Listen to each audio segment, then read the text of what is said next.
बच्चों के ऊपर कभी भी ध्यान रखें, पढ़ाई का प्रेशर ना बनाएं। सभी आप लोगों से हाथ जोड़ के वंदना करता हूँ।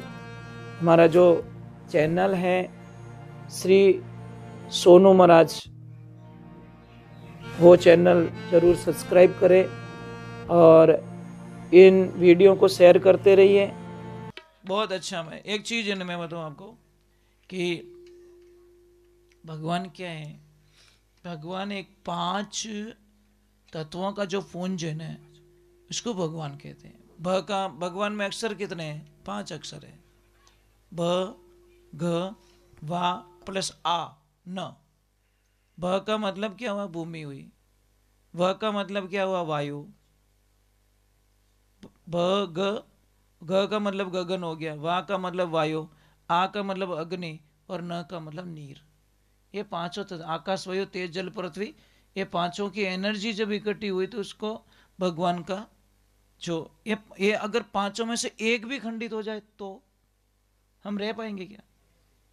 लोग कहते हैं भगवान बिना मेरे जो, चलो कोई बात नहीं, भगवान का एक तत्व खत्म करते हैं। पानी खत्म कर दो, या जल तत्व खत्म कर दो, या अग्नि तत्व खत्म कर दो, नहीं रह पाएंगे हम लोग।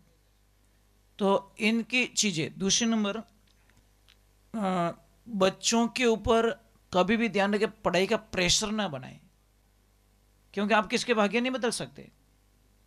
बच्चे को प्रेम से बोलो। अगर पढ़ाई में कमजोर है ना, उसको प्रेम से बोलो, बेटा बेटा तू बहुत अच्छा पढ़ता है, बेटा तू बहुत अच्छा पढ़ता है, सच में अच्छा पढ़ के बताएगा।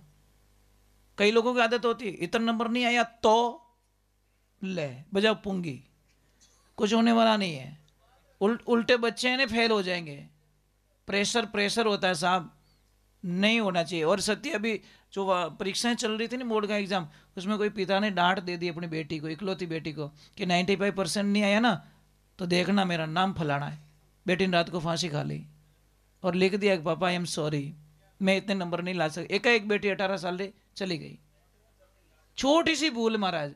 अरे फेल हो जाती तो क्या फर्क पड़ता, 1 साल और पढ़ देता भाई। पर उसके घमंड ने दूसरों के बच्चों का लेवल अपने बच्चे के सामने ना रखे। फलानो तो पढ़े तू की नहीं करे, फलानो पढ़े तू की नहीं करे, ये मत करो। कई कई बहुत कम पढ़े लिखे बच्चे भी बहुत बड़े सेठ बने हुए हैं, देखा है हमने। कई कई बड़े बड़े व्यापारी है ना, बहुत कम पढ़े लिखे, तो भी बड़ी बड़ी कंपनियों के मालिक बन के बैठे हैं। और कोई पढ़े लिखे डिग्रियां लेके घूम ही नहीं अभी तो।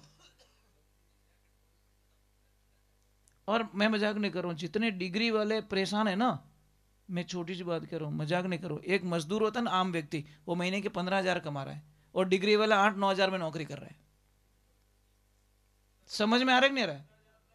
मैं यही तो कह रहा हूँ, कहीं स्कूल में पढ़ाते हैं, और डिग्री वाला 10,000 में काम कर रहा है, जिसने 20 साल बिगाड़ दिया। और एक मजदूर आदमी जो 500 रुपया लेके आता डेली। मैं यही तो कह रहा हूं ना, वो 15-20 हज़ार रुपये तुमसे ज्यादा कमा रहा है, क्या डिग्री लेके घूम रहे हो? ये घमंड है हमारा। तो इन चीजों को समझिए। और मैंने बोला ना, किसके किस्मत नहीं वो डिग्री आने के बाद में परेशानी हो जाएगी उसको। वो डिग्री उसको नॉर्मल काम नहीं करने देवे, वो मजबूरी कर देगी, नहीं मेरे पास डिग्री, मैं क्यों करूं, मैं क्यों करूं। और देखो कई लोगों को मैंने देखा है कि मजदूरी हाथ ही नहीं आवे। आज तंगी कितनी मजदूरों की, ये परेशानी हो रही। मैं नहीं कहता पढ़ाई मत करो, पढ़ाई करो, अपन कोई ना कोई साइड जॉब रखो। डिग्री वालों से भी प्रार्थना है कि साइड में रखो, कोई ना कोई जरिया रखो। जब तक आपको जॉब नहीं लगे तब तक कुछ न कुछ करो, ताकि आपका गुजारा चले। आप फालतू देखो, फालतू फिर दिमाग भी काम नहीं करेगा। मेरा जॉब नहीं लगा, मेरा जॉब नहीं लगा, मेरा जॉब नहीं लगा, इसमें कितना टाइम बिगाड़ दिया। जॉब लगे तब तक तो कुछ कर लो, ये चीज है। और दूसरे नंबर, जब भी आप भजन करो, भजन और कीर्तन में, अभी मैं कर रहा था, एक कीर्तन था। भजन का मीनिंग क्या है पता है? भजन में रिश्ते खत्म हो जाते हैं, एकांत हो जाता है, उसको कहते हैं भजन। भजन में बोलना बंद हो जाता है। ये तो लोग कहते हैं भजन गावो, अरे भजन गावी जी को नहीं, पहले बात तो परिभाषा ही हमारी गलत है। भजन गा नहीं सकते, भजन में मौन होना पड़ता है, चुप होना पड़ता है, उसको भजन कहते हैं। ये तो कीर्तन करते हैं हम लोग, गाते ना, ये कीर्तन भक्ति है। नवदा भक्ति में इसका वर्णन है, रामचरित्र मानस में 4 अध्याय में अरण्य कांड के अंदर नवदा भक्ति का बड़ा सुंदर वर्णन किया गया है। तो यह है कीर्तन भक्ति। तो दूसरे नंबर, आप लोगों को साधना करनी तो अकेले करो।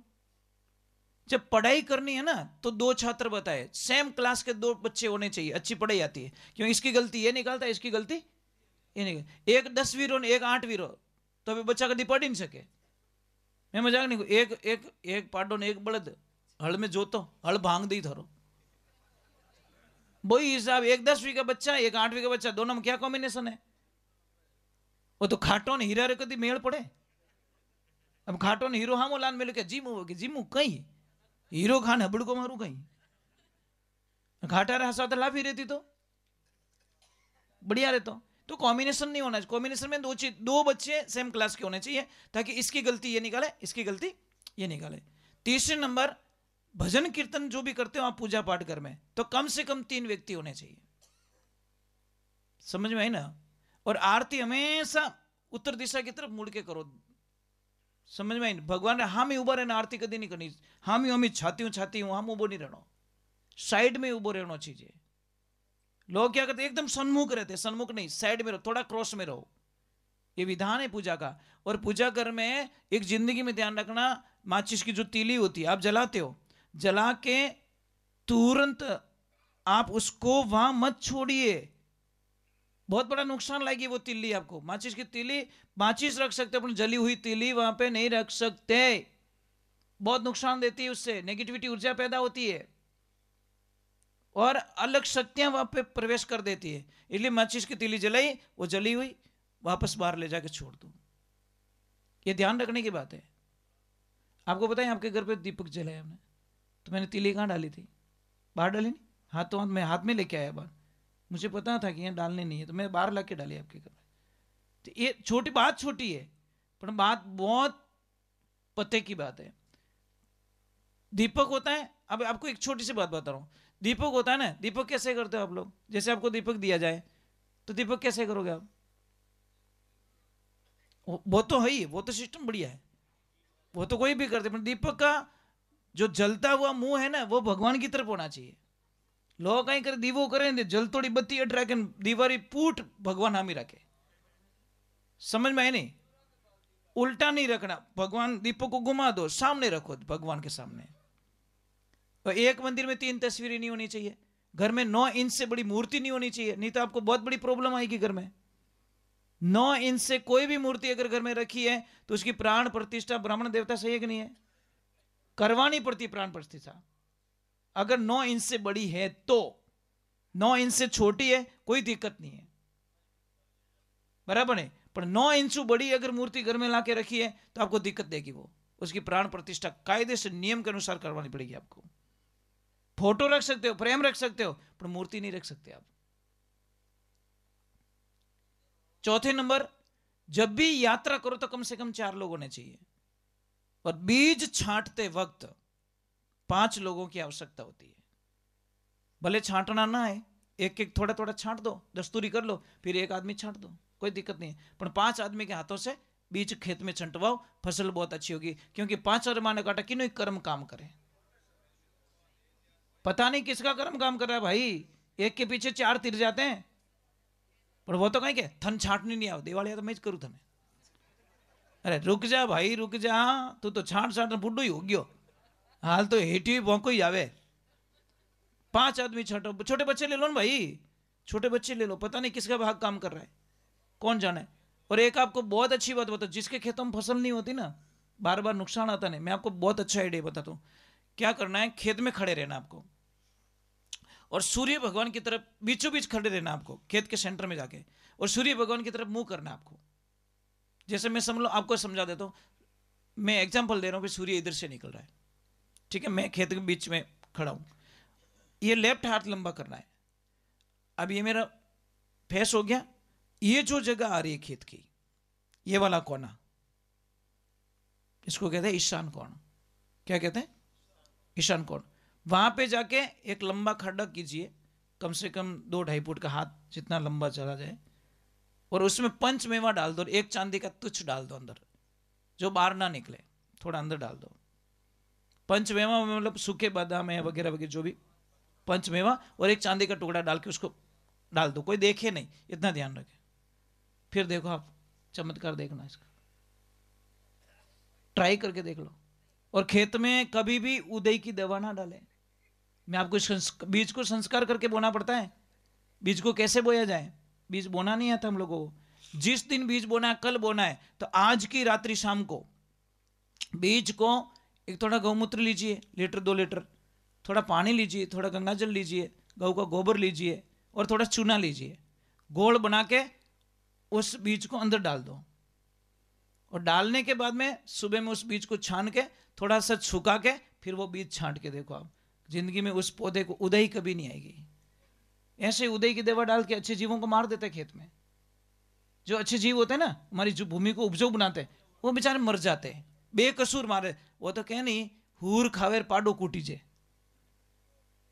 हूर खाईगा रात रा पाडो पटे चढ़ तो वो कूटीज गो कि वो पाडो ही बड़ियो रात रा अने खाईगा रात रा हूर। तो गलती उदय कर रही है। और अच्छे जो जीव होते पॉजिटिविटी, वो मर जाते बेचारे दवाई के, उस दवाई के। भाई दवा किसको छोड़ेगी? अरे बाप जी, हमको है नहीं, जिंदगी बीत गई, कभी डालते ही नहीं है। न तो उदय की दवा डालते हैं और न यूरिया और डीएपी यूज करता हूं। और हमारे खेत में आके फसल देखो आप, जी खुश हो जाएगा आपका। ये सब गाय माता की मेहरबानी है। अरे गौशाला में घणो ही खाद मिले, 2500-3000 रुपये टोली दिया। वो अमृत डालो ने, यूरिया के 2 कट्टे डाल रहे हो डीएपी के, 3000 उसके लग जाते हैं। 3000 में 1 टोली खाद डालो ना। हाँ सर, पैसा ऐसे ही लगता है तो वो डाल दो ना। काय के लिए यूरिया ज्यादा के चक्कर में फिर हॉस्पिटल तो टेमो टेम जाना पड़ता है। कम खाओ पर अच्छा खाओ, ये चीज है। अरे आप अभी चेक कर सकते हो, हमारे खेत में गेहूं चेक कर सकते हो। हाँ हाँ, हो जाए सा। दूसरी जरूरत ही कटे। वो गाय माता है ने, खाली दूध तक सीमित मत रखो। उसका गोबर भी बहुत महंगा है। मैं आपको कभी आऊं ना, मैं खाद बनाने की विधि बताऊंगा आपको। गाय के गोबर से एक एनर्जी वाला खाद बनता है ना, वो थोड़ा टाइम लगता है उसमें। मैं आपको बताऊंगा खाद कैसे बनाई जाती है। चलो अभी आप सब लोग खड़े हो जाइए।